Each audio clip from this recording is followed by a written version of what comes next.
ನಮಸ್ಕಾರ ಎಲ್ಲ ವಿದ್ಯಾರ್ಥಿಗಳಿಗೆ. ದ್ವಿತೀಯ PUC ಡಿಸೆಂಬರ್ ಫಸ್ಟ್ ವೀಕ್ನಲ್ಲಿ ನಡೆಯುತ್ತಿರುವಂಥ ದ್ವಿತೀಯ ಕಿರು ಪರೀಕ್ಷೆ ಯೂನಿಟ್ 2 ಸಬ್ಜೆಕ್ಟ್ ಹಿಸ್ಟ್ರಿ. ಇದಕ್ಕೆ ಸಂಬಂಧಿಸಿದಂಥ ಕನ್ನಡ ಮತ್ತು ಇಂಗ್ಲೀಷ್ ಮೀಡಿಯಮಲ್ಲಿ ಲಭ್ಯವಿರುತ್ತೆ. ಸಂಬಂಧಪಟ್ಟ ಪ್ರಶ್ನೆ ಪತ್ರಿಕೆಯನ್ನು ಕೂಡ ಅನಲೈಸ್ ಮಾಡಲಾಗಿದೆ. ಸೊ ಅದಕ್ಕೆ ಸಂಬಂಧಪಟ್ಟಂಥ ಪ್ರಶ್ನೆ ಪತ್ರಿಕೆ ಉಳಿದ ಸಬ್ಜೆಕ್ಟನ್ನು ಮುಂಬರುವ ದಿನಗಳಲ್ಲಿ ಅಪ್ಲೋಡ್ ಮಾಡಲಾಗುತ್ತೆ. ಸೊ ವಾಟ್ಸಪ್ನಲ್ಲಿ ನಿಮಗೆ ಯಾವುದೇ ಸಮಸ್ಯೆ ಮತ್ತು ಡೌಟ್ಸ್ಗಳಿದ್ದರೆ ಮೆಸೇಜ್ ಕೂಡ ಮಾಡಿಕೊಂಡು ಮಾಹಿತಿಯನ್ನು ಪಡೆದುಕೊಳ್ಳಬಹುದು. ಹಾಗೂ ನಮ್ಮ ಚಾನಲ್ನ ಫಸ್ಟ್ ಟೈಮ್ ನೋಡ್ತಿದ್ರೆ ಸಬ್ಸ್ಕ್ರೈಬ್ ಮಾಡ್ಕೊಳ್ಳಿ. ಪಕ್ಕದಲ್ಲಿರೋ ಬೆಲ್ ಗಂಟೆನ ಆಲ್ ಆಪ್ಷನ್ಸನ್ನು ಸೆಲೆಕ್ಟ್ ಮಾಡೋ ಮೂಲಕ ನಾನು ಹಾಕುವಂಥ ಪ್ರತಿಯೊಂದು ಎಜುಕೇಷನ್ ಅಪ್ಡೇಟ್ಗಳು ನಿಮಗೆ ತಪ್ಪದೇ ನೋಟಿಫಿಕೇಶನ್ ಬರುತ್ತೆ. ಸೊ ಅದರಿಂದ ಹೆಚ್ಚು ಜನರಿಗೆ ವಿಡಿಯೋಗಳನ್ನು ಶೇರ್ ಮಾಡ್ಕೊಳ್ಳಿ.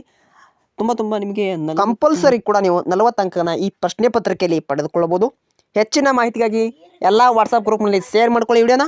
ಮುಂದಿನ ವಿಡಿಯೋಲಿ ಸಿಗೋಣ ಅಂತ ಹೇಳ್ತಾ thank for watching. Have A nice day.